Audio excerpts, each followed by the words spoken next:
Вот да, сам представит, расскажет, что и как, давай, молодец. Да. Андрей Владимир Борисович, я в настоящее время преподаватель в колледже, УВЖ преподаю, ну, а служил в органах. 28 лет. Сервисы туризма, Атлантика ресторан. Отслужил 28 лет в органах, подполковник милиции в отставке. А что преподаете? ОБЖ и гражданскую оборону. Это хорошая наука. Не надо, патриоты ходят оттуда. Взял стихи с собой. Да. Здравствуй, юность, не прощай молодость. Давай. Туда все ранее взял. Давай. Ну, и сразу скажу, про осень ни одного Ну стихотворения не ничего, написал. ничего. Ничего? Зато есть весна. Я можно противовес? Весна. Итак, про весну. Весна поздравляет. Сейчас, минуточку. Листвой зеленой, по весне одетой, в окно стучится радостно каштан. От стайки птиц в ветвях сидящих где-то веселый щебет слышен тут и там.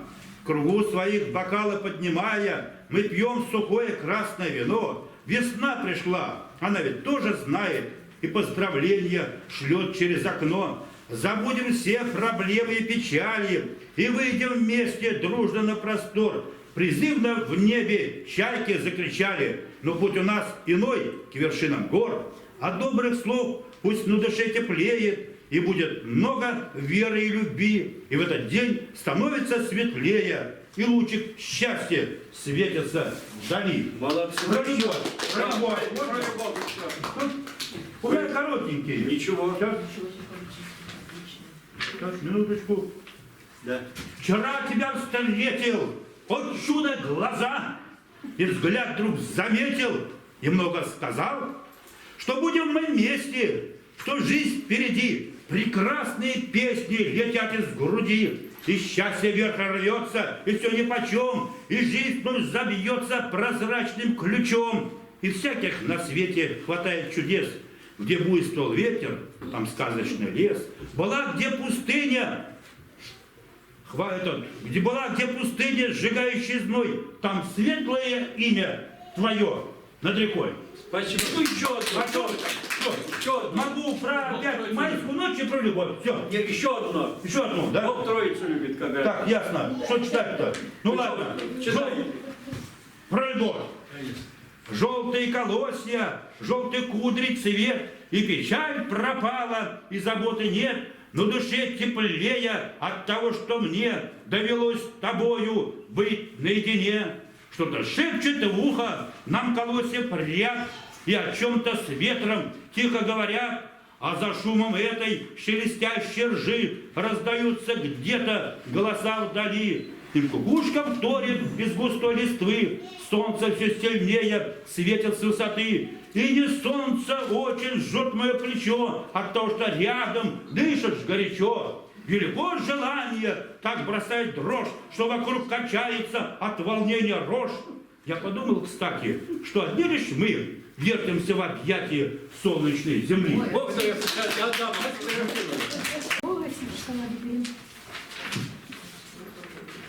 Прошел праздник белых журавлей. Это был. Да. Вот и снова праздник белых журавлей. Праздник не пришедших с боевых полей.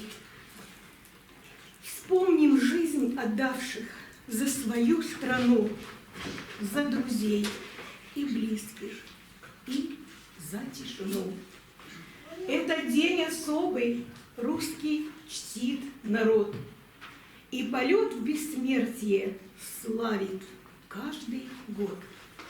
Вечная вам память, храбрые бойцы, слава вам вовеки, мира кузнецы.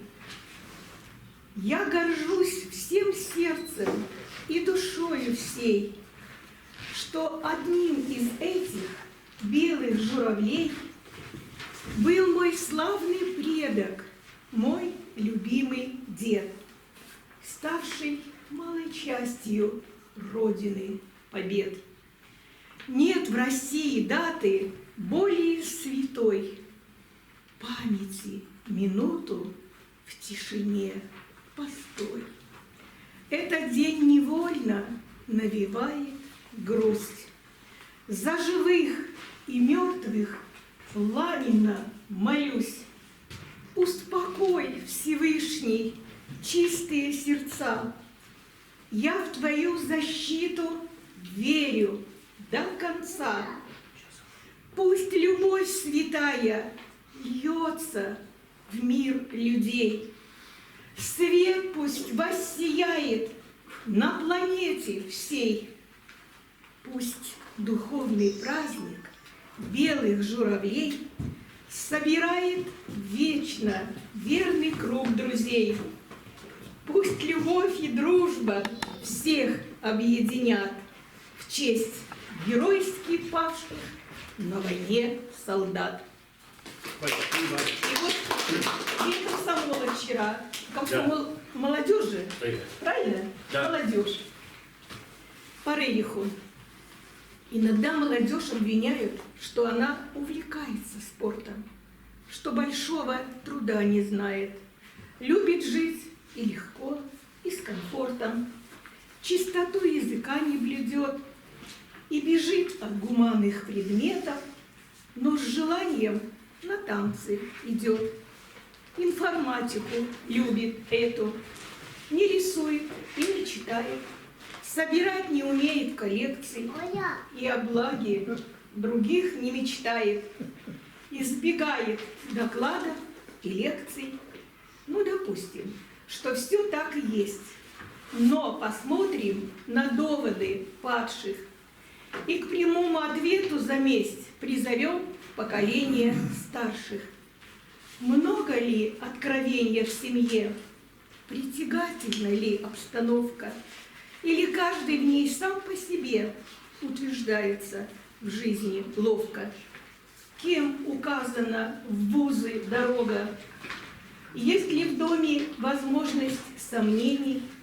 Как прощаетесь у порога? Есть ли шанс у высоких стремлений?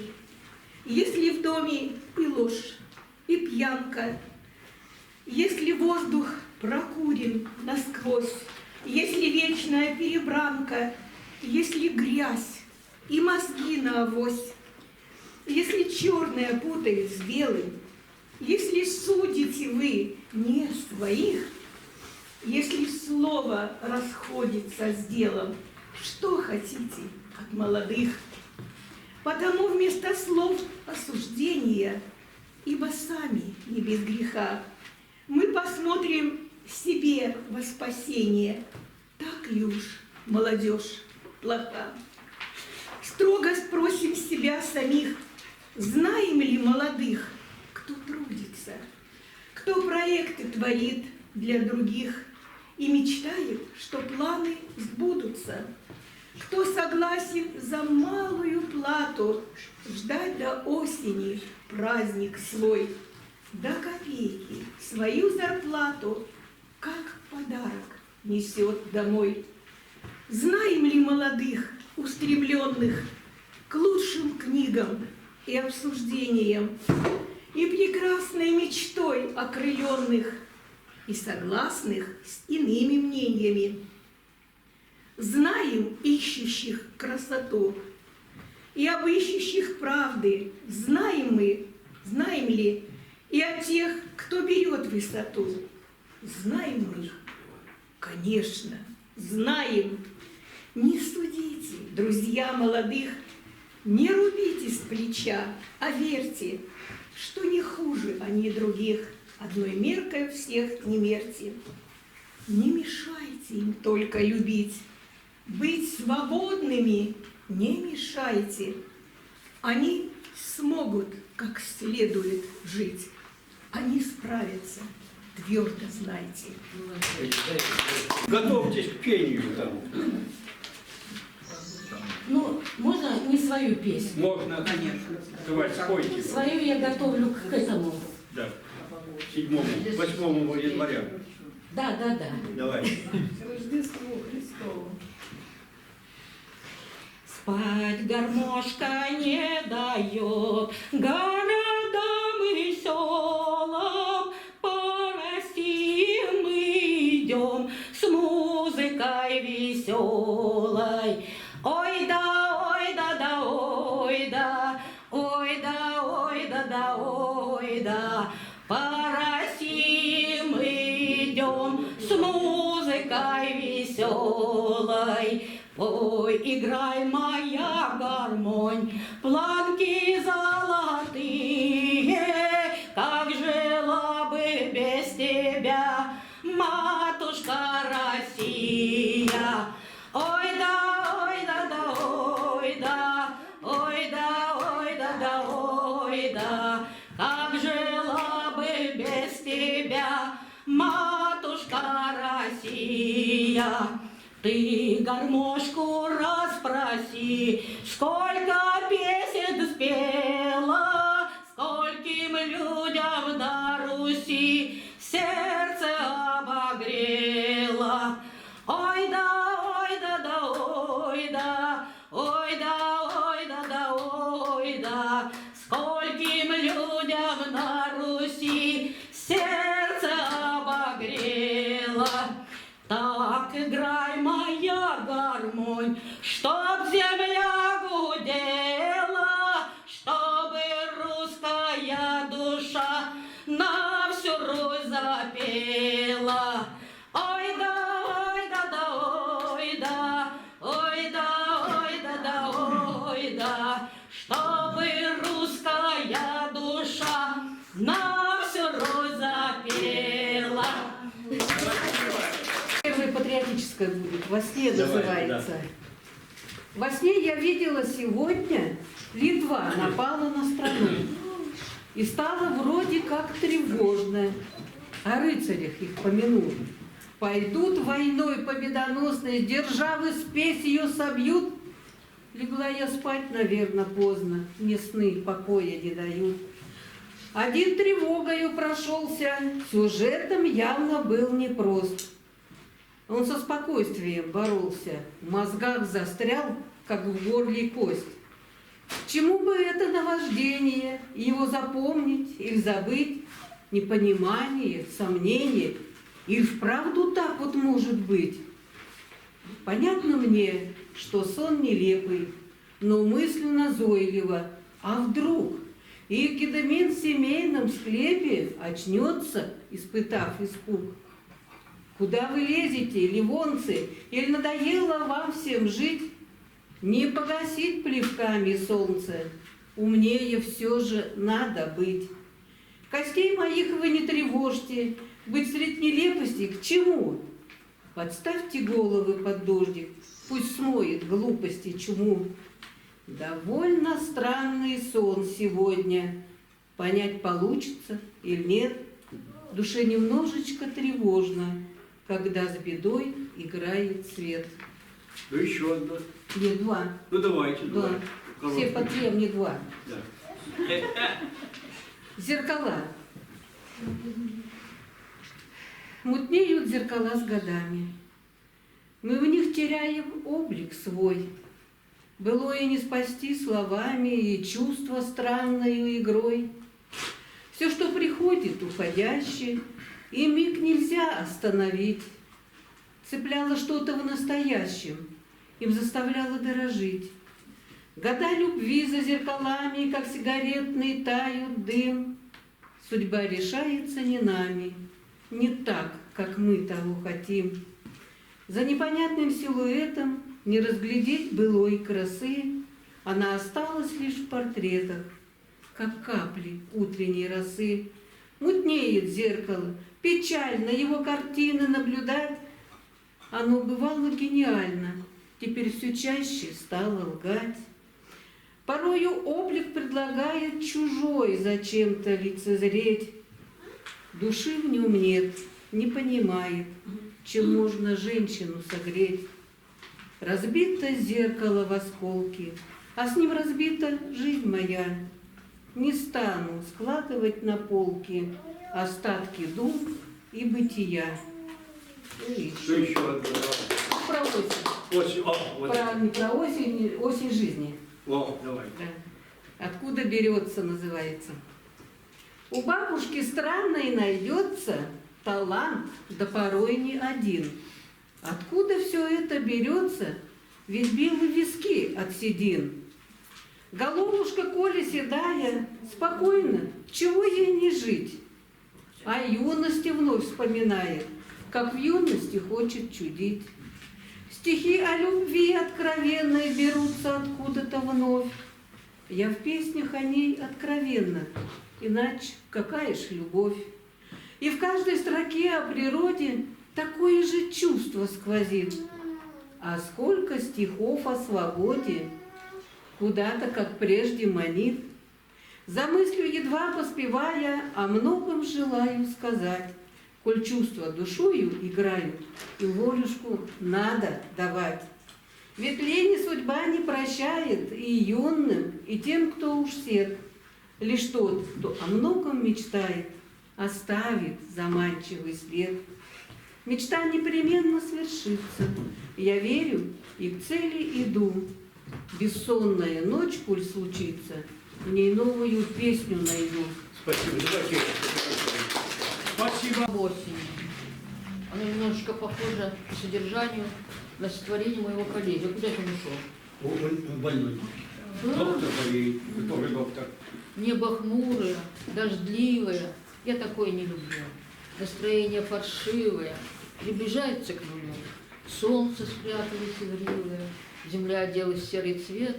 От заката дни дождливые, трудно отличить рассвет. Но не надо хмуриться, печалиться, все вернется на круги своя. Весна, не детство и не юность, возвращается, вновь озарятся солнцем небеса. А вот это стихотворение я недавно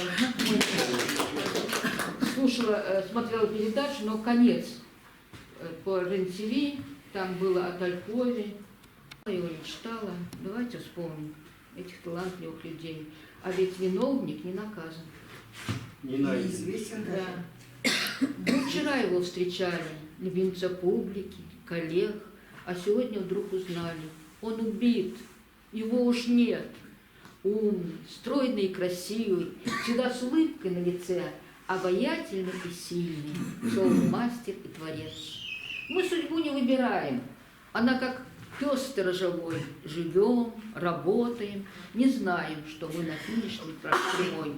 Кто-то путь прошел бездарно, размеренно и не спеша. Влад бежал, темп набирая, от старта и до финиша.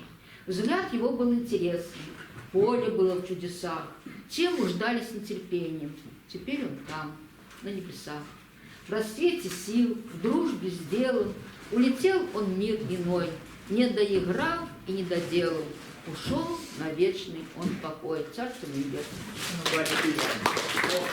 Мы сегодня познакомились с новым нашим участником, с новым нашим другом. Ну а для меня он уже старый приятель по историко-родословному обществу. И он не все о себе сказал, он еще член нашей казачьей дружины, балтийской нашей.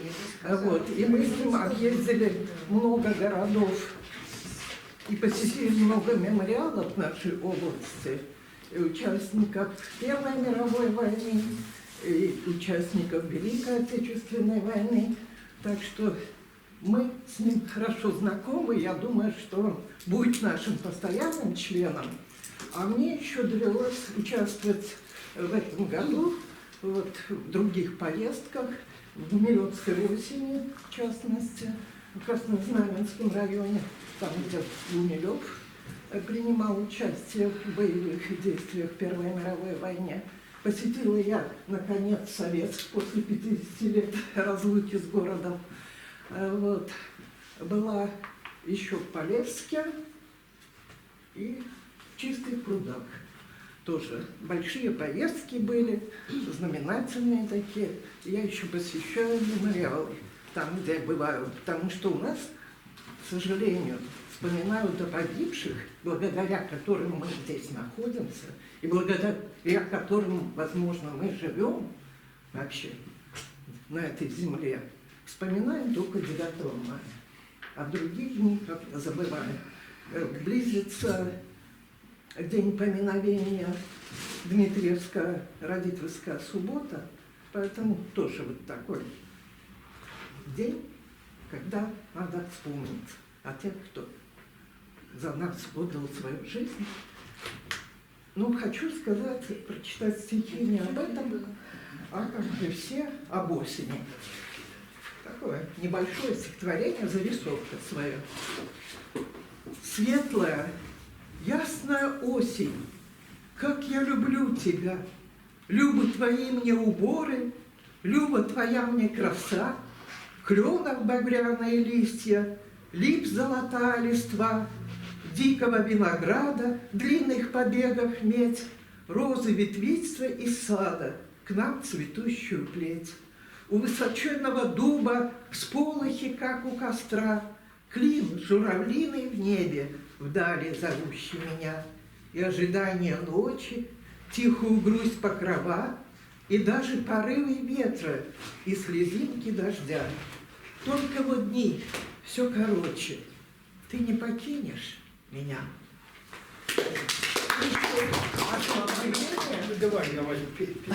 Герман. В небе звездном невольницы воцарилась бессонница, и рассыпались мороком рифмы, сбитые порохом. Как пыльцой бриллиантовым Млечный Путь сиял квантовый, напоенный романтикой поэтов и странников, от шагов за околицей, что с любовью к бессоннице. Ну это вот об осени, ну так такой шутливый про любовь. Вы мне снились. Где летний зной? Зачем вы скрылись, любви не сбывшийся герой? Я вас ждала, и вы мне снились, и были так нежны со мной. Ах, осень вновь сплетает паутинки, кружит придуманной мечтой, рисует золото, увядшие картинки, сияет луч в них озорной. Ну и вот еще женской мечтой. Роскошными нарядами, женской мечтой в октябре ворвалась осень под утренней звездой. Ветрам задуть не в силах без безумного огня, дождям залить жар красок, напрасная возня. Еще богатства столько, что хватит шикануть. В бальзаковском-то возрасте стоит и рискнуть, пока не догорит дотла в персах ее свеча, красу всю без остатка растратит сгоряча. Ну это вот немножко как бы мамы, дети. Осеннее обострение. Звуки бодрые летели из открытого окна, сарабанду отбивала чья-то бойкая рука. Осень поздняя дождливость и сонливые воробьи, обострение осеннее, пустеют все дворы. Все же детям непонятно, от чего грустят их мамы, и уныло смотрят кошки на залитые дорожки. Бахли гаммы, да поскорее доиграть бы, да за рамы заглянуть, где пляшет дождик, и прохожих строят рожки. Это я вам даю. Ну, у меня как бы такая грустная лирика. Называется «Я детство свое вспоминаю». Я детство свое вспоминаю, и небо там синее, чистое, в ромашках поляна лесная, там птица поет голосистая. Молодые девчонки, красивые, в своей деревенской беспечности, такие мы были наивные, но с грузом большой человечности. Казалось нам жизнь бесконечную, дорога прямой и проложенной, но это ошибка извечная, кричала нам птица встревоженно. Любви мы хотели возвышенной, как в книжных романах, красивой, но много в мечтах было лишнего. Не стала в любви я счастливой. Все же я благодарна Всевышнему, помог испытания пройти. Пережили, значит, не лишними были для нас те пути. Тоже лирическое, но оно похоже на песню, кто бы спел или на музыку положил. Называется «Ах, белая акация». Ах, белая акация цветет в саду у нас. Ох, белая акация, ты был в последний раз. Ах, белая акация, цвети, цвети, цвети. Ох, белая акация, люблю твои цветы. Типа как припев. Ах, белая акация цветет в моем саду. Ох, белая акация, сказал ты, не приду. Ты запахом дурманила, с ума сводила нас. Бежала утром ранним я на свет манящих глаз. И взгляд твой с поволокою, он как магнит тянул. А жизнь штука жестокая, меня ты обманул. Обман на сердце раную, он не зажил, болит. И это утро раннее боль в сердце бередит. Из сердца тебя выкину, из глаз долой, иди. А быть одной привыкну я. Уста шепчут привык. Вот так вот, две поэмы. Ну, это про осень, которая как бы в Читаем, Сибири. читаем. Как бы в Сибири, про холодную осень. Осень художница. Распятнала осень стройную березку желтыми мазками в разную полоску. И блестят на листьях дождинки, словно слезы, а березки снятся крепкие морозы. Ее макушку солнце так позолотило, если бы ты видел, как это красиво. Каждый листочек блестит, как монетка. В жизни такое встречается редко. Спасибо. Тангу спец. Давай, там, давай. Пой.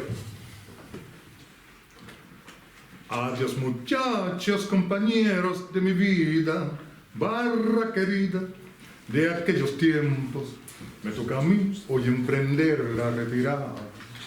Debo alejarme de mi buena muchachada. Adiós muchachos, que me voy y me despido, contra el destino nadie la paga. Se han terminado para mí todas las barras, mi cuerpo enfermo no resiste más.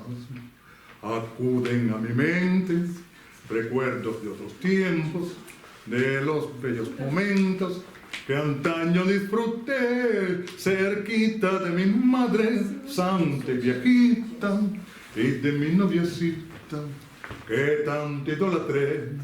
Me acuerdo que era hermosa, más bella que una diosa, y que brillo de amores le di mi corazón, mas el Señor celoso por sus encantos, hundiéndome en el llanto, se la llevó.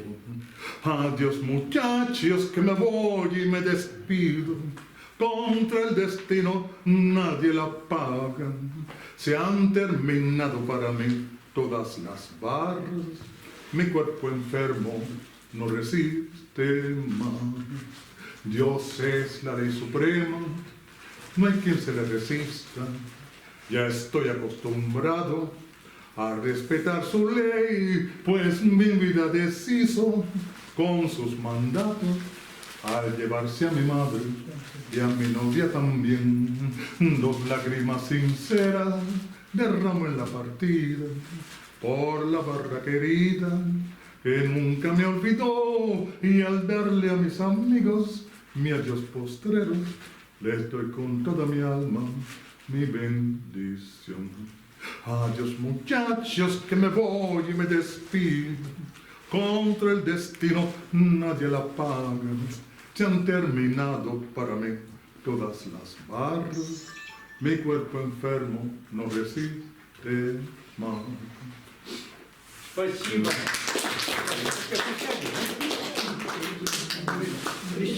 Присядь. Не-не-не, я... Ну, постой тогда. Ну, что хочешь, так встать.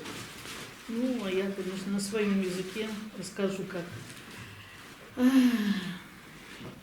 как по осени меня пригласили в парк Южный, и у меня после свежий воздух в окошко ворвется. В Южный парк за собой поманит, наша группа здоровье опять соберется, по тропинке гуськом побежит. Рыбаки, улыбаясь, встречают скандинавские палки в руках. Новый день настроение желает, и летят журавли в облаках. Свежий воздух, та группа зовется, вдохновение приносит она. Нам неплохо на свете живется, и в душе расцветает весна. Нас печатают снова в газете, телевидение едет снимать. Мы в радости вместе и в бедах, не приходится нам унывать. Знаем мы, что одержим победу, и придется нас всех награждать. Так и было. И вот по утру, когда не спится, а совсем недавно такое зарево, такие сполохи зари видела, необыкновенные. Я их засняла, и мне, может быть, куда-нибудь к стихотворению приложить фотографию. Сполохи зари. Не спится порой 5-6 часов. Я хочу сказать, что не надо принимать таблетки. Я стою, например, вижу, что на рассвет такая вся... Залили на востоке сполохи зари, и восходит солнышко. Стань, глаза протри, на заре, на утренний ясный небосвод. Новый день рождается, что он принесет? Радость или печали, нам не угадать. К вечеру, наверное, будем точно знать. И не повторится прожитый нас день. Прошлое умчится и оставит тень. Ну еще маленький. Внутри. Как время быстротечно и не вернуть назад, как часто мы беспечны, живем, плывем куда-то, а просто наугад. Мы звездочки считаем и ловим звездопад, судьбу предугадаем зимою снегопад. Снежинками ложится на плечи белый снег, а мне опять не спится, а мне так много лет. Спасибо. Добрый вечер. Всех приветствую. Я сейчас вышел вот с синим котом. Вот этот синий кот уже такой достаточно известная личность. Его, значит, зовут Лайк. Дети назвали его Лайк. Ну, знаете, что такое Лайк, да? Лайк. Лайк. Ну, это такой, да, поставить лайк, это поставить, значит, нравится. Вот. В интернете, значит, там все кто-то лайк. Да. Вот его зовут Лайк. Вот. И я рассказывал сказку, он говорит, комментарий, сейчас вам ее тоже скажу. Значит, этот кот, он был не всегда синим, он был черным от рождения. Вот. От рождения. И он любил бегать по утрам. Бегать по утрам, делать зарядку, даже, да. Ну, без палки, пока он еще молодой, в принципе, нормально, кот с палкой не бегает. Вот. Он бегал по утрам, и когда он бегал, он всегда кому-нибудь дорогу перешел. Ну, и никогда не понимал, почему же так люди его обижают, оскорбляют его, говорят, в общем, какой он ну, в общем, плохо о нем называют. Он очень переживал из-за этого. Он не знал, что люди верят, что там черный кот приносит вот неудачу, если он перебежит дорогу. Он не знал этого. Вот. И он очень волновался по этому поводу, и, в общем, трагедия в душе. И потом он пожаловался своей кошке. У него кошка тоже, в общем, ну как же без кошки. Вот. И кошка ему сказала, слушай, ну вот такие люди, такие, какие они есть, ты их принимай такими, какие они есть. Вот. Они еще верят, что когда они увидят синюю птицу, вот, она приносит им счастье и удачу, так ты перекрасься в синий цвет, и будешь как синяя птица. Вот. Он послушал мудрую кошку, женщину иногда нужно послушать, она мудрые слова иногда говорит. Вот. Послушал мудрую кошку, перекрасился в синий цвет, вот. И теперь, значит, ну, когда он бежит, значит, все ему уступают дорогу, в общем, ему сигналят, он всем машет лампой, вот видите, он так всем машет, и этой лампой может помахать, можете ему тоже помогать, он приносит все счастье, и хвостом, вот, видите, по вам машет. Да, хвостом вы тоже не можете помахать, но лапой можете, дети вместе тоже машут лапой, вот. И всем желает счастья, удачи, вот, чтобы никогда не унывать, вот, и всегда радоваться жизни. Вот такая сказка. Спасибо. Владимирушка, мы рады за тебя, что тебя весь мир узнал. Ну, весь мир, спасибо. Да ладно. Да. Подводному флоту исполнилось 100 лет. Не знаю, это много или мало. На вопрос не будет дан ответ. Но и ясности от этого не стало. Минул прошедший век. Прошла еще одна эпоха. Как должен жить советский человек? К сожалению, живет он плохо. Назад полвека Хрущев грозил Америку догнать. Он делал все для блага человека. Не мог тогда он точно знать, что мы первые отправим в космос человека. Он создавал подводный флот, строил нам атомоходы, он блефовал, смотрел вперед, он был политик от природы. Мы только сейчас сумели осознать, что подводным флотом Америку догнали, а могли бы обогнать. если бы Горбачева в политику не взяли. Живучий наш подводный флот. И как он только выживает. Россия все-таки идет вперед. Про подводный флот сейчас не забывает. Спасибо. Счастья, удачи, здоровья не помешает. Ну и оттолкнуться от чего-то, значит, чтобы оправдаться перед Германом Петровичем, ему часто кажется, что он ошибается, но на самом деле, куда бы он ни кинул, он всегда прав. Дело в том, что не завидую, но радуюсь всегда за коллег, когда у них служба, допустим, в морфлоте, она такая торжественная, она такая видная, вот, то есть ее и не стыдно и по телевидению показать, и там, и в газетах, и все прочее. Вот. Но вы не ошиблись, имея отношение к морфлоту. Правда, скажем так, вот та служба, которую недолгое время пришлось нести, она не предполагала ни фотоснимков, ни видеосъемки, ни уж тем более телевидения. Ну, он моряк, черноморский моряк. Должен сказать, что, в общем-то, преклоняюсь перед моряками, которые очень долго, в общем-то, свою жизнь этому посвящали. Непростая служба, но что самое непростое, знаете, это когда смотришь с борта десантного корабля, ночью не полный, звезды на воде отражаются, и ты смотришь вниз. У меня такое было пару моментов, и я себе сказал, больше никогда этого не делать. И ты пытаешься представить глубину под тобой, и чувствуешь, теряешь сознание, и ты просто можешь упасть за борт. Этого делать больше я не стал. И еще момент, ну это моменты передышки, так сказать, вот спокойного хода. Вот, еще момент был, не даст вот соврать коллега и друг. Отрабатывали аварийную ситуацию, и выход в скафандре через торпедный отсек. Вот Леонова я смотрел, фильм показывали, когда он в космос выходил. Я его понимаю. И когда мне удалось все-таки пробраться сквозь этот 7-метровый, так сказать, вот шлюз, испуганно кураторы подбежали, все такое прочее, быстрее маску снимать, что такое, что такое. Кровь с носа шла, от волнения просто. Поэтому вы не ошиблись.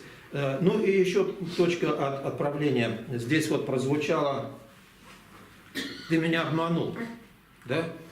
Ну, что я тут могу сказать? Знаете, все относительно, и я почему-то вот сразу себе представил наше все, наше любимое явление истории России. Александр Сергеевич Пушкин, потомок, сами понимаете, тоже самое заслуженных людей, и родственник африканцев, и русских. Подождите, неужели когда-нибудь Анне Петровне Керн пришло в голову сказать, что ты меня обманул? Он подарил ей вечную красоту и вечную любовь. Потому что потом, не знаю, там 70 или 80, сколько там вот лет ей было, ну, она немножко иначе, наверное, выглядела. Но когда любой человек на земном шаре начинает читать: «Я помню чудное мгновение, передо мной явилась ты», да она плакать должна от счастья, что у нее было такое. И он ей это мгновение подарил. Поэтому, знаете, вот если человек ушел и не видел, как рождались седины, морщины, там еще такое, что-то такое, это еще не означает, что обманул. А в сердце нужно заглядывать, в душу. Вот. Ну и, соответственно, как я себе по дороге отметил, для тех, кто готовится к сдаче ЕГЭ, а после сдачи все равно знать ничего не будет. Я имею в виду нашу замечательную молодежь, которую заставляют ничего не знать. Не потому, что она такая, ее заставляют ничего не знать.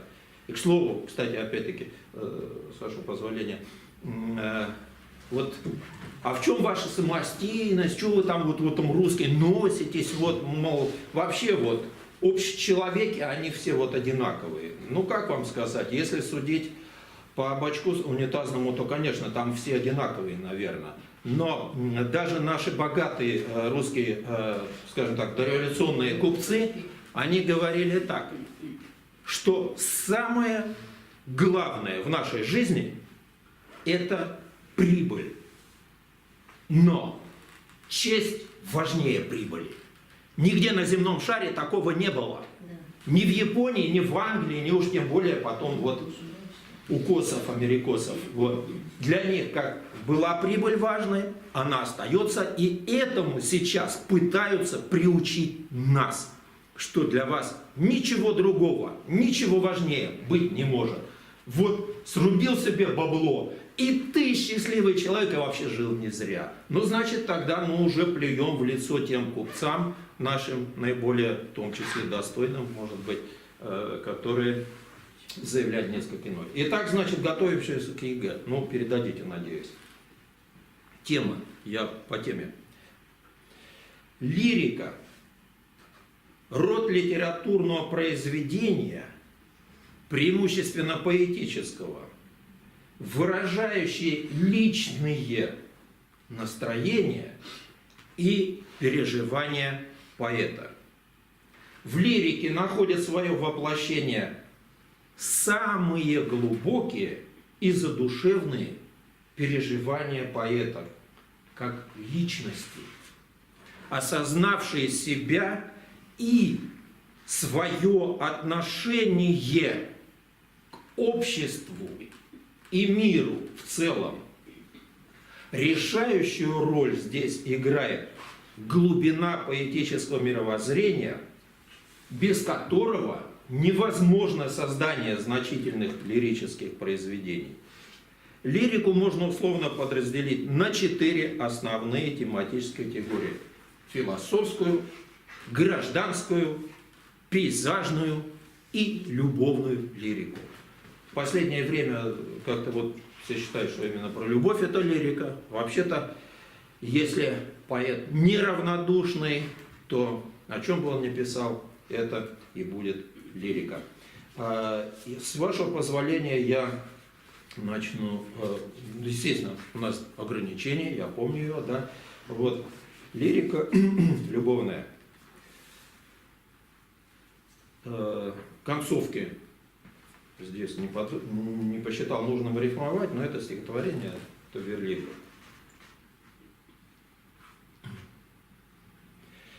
Гроза была страшной, неистовой, ищущей самое стройное дерево, машущее облакам, чтобы всей своей силой зависти, ненависти поразить его. И не заметить в трагических отцветах заполыхавшей короны под струями ливня дрожащее, крошечное продолжение, как ей казалось, погибшей уже красоты, неприметный росток. Грохоча и стягая безжалостно огненной плетью сады, молох тучи отполз. И под солнцем упавшие капли дождя, как алмазы на листьях упругих, вдруг стали сверкать всеми красками радуги, нетерпеливо соскальзывая и ныряя в блестящее гулкое зеркало луж, отражавшее синее небо и поле с высокой густой кукурузой.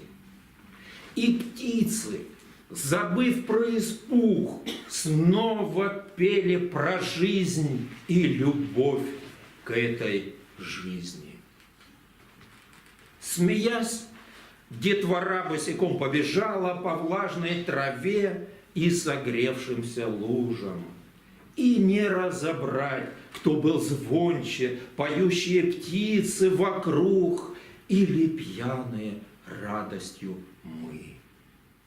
Мамы, тоже не выдержав, вышли и, глядя с улыбкой на нас, говорили о чем-то. И все были счастливы. Слышу, зовут. Подхожу. Мамы не улыбаются. Слушай, Васильевна, Лина в твоем классе учится? Да. Ее маму убила. В грозу электрический провод сорвала. Она после ливня хотела его снять с цветов. Также булькая, падали теплые капли. В восторг лили птицы, играли друзья.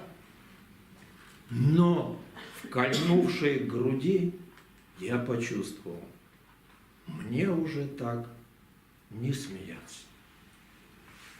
А там, за сверкающим садом, жемчужинки слез в тишине обреченной стекали с твоих бледных щек, обжигая мне сердце шептавшее тайна. Не плачь, я с тобой. И гражданское, с вашего позволения, стихотворение, гражданская поэзия. И здесь я, с вашего позволения, хотел напомнить нам, что у нас много замечательных праздников, и в этом месяце в том числе. Вот в наступающем месяце будет дата по новому же календарю, которую некоторое время назад знал весь мир. Потому что в 20 веке из позитивных социальных глобальных явлений ничего важнее не было русской революции, Великой Октябрьской социалистической революции. Опять спрячусь, так сказать, вот за авторитеты, незаплеванные сегодня. Великая французская революция никем не оплевывается. Ни французами, ни американцами. Ее отмечают, приглашают всегда в страну и не стыдятся. Великая американская революция, которая освободительной считается, точно так же 4 июля все гости к нам, всех поят, всех кормят. Ну вот у нас так вот получилось, нас пытаются отучить от этого. Вот. Но еще раз подчеркну, что, чтобы не давали мы себя обмануть, мы, наш народ, впервые в мире прорвался общество, в котором можно было жить, не эксплуатируя одного человека другим. Правда, в 91-93 году эту ошибку господа капиталисты исправили, но историю не замажешь, как ни стараются. И вот от стихотворения гражданского настроения. Наш звездный час настал с лучом авроры, и братьями мы стали наяву, готовые творить и двигать горы, и обнимать крылами синеву. Мы из бараков выходили к свету и строили высотки до небес, как маяки, манившие планету в страну осуществления чудес. Рубины звезд светильниками предков нам освещали в будущее путь, и красный флаг держала крепко древко, не позволяя нас врагу нагнуть. Мы созидали сыновьям и внукам, не на продажу алчным чужакам, связавшим ложью нам сердца и руки и начертавшим на эпохе хам. Синдром червей сытнее, мягче, сразу, не думая про семя и потом, прилипчиво звериная зараза, не помним, что приходим нагишом, все на продажу, звезды, совесть, крылья, отцовское добротное жилье. Как хорошо, что при советах жил я, когда все было наше, все мое. Спасибо. Дорогие друзья, на этом мы заканчиваем. Он про Великий Октябрь рассказал, да? Ну, в 13 часов 7 числа у Дома искусств батюшка Калинин. 21 где батюшка, там Ленин стоит, да? Будет митинг, посвященный 7 октября. Дню революции нашей. 7 ноября 13 часов. Не ходите там, будет там, 13 часов. Дом искусств.